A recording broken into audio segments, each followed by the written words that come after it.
మరి అక్క చెల్లెమ్మల ఓట్లు ఏమయ్యాయో తెలీదు, గుర్తులేదు, మర్చిపోయా.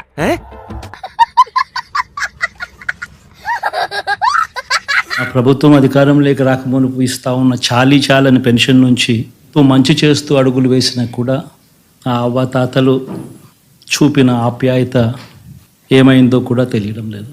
అయ్యయ్యో సానుభూతి వద్దురా. మీ కష్టం పగవాడికి కూడా రాకూడదు గురుగారు.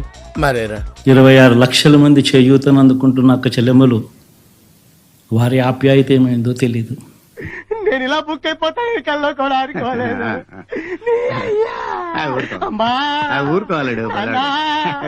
నేను వెళ్ళిపోతా. కానీ మంచి చేయడానికి మాత్రం ప్రజలకు తోడుగా ఖచ్చితంగా ఉంటాం. నాతో చెప్తే చెప్పావు కానీ ఇంకెవరితో చెప్పకు, ఎవరు నమ్మరు. ఉన్న చంద్రబాబు గారికి, ఆ కూటమిలో ఉన్న పవన్ కళ్యాణ్ గారికి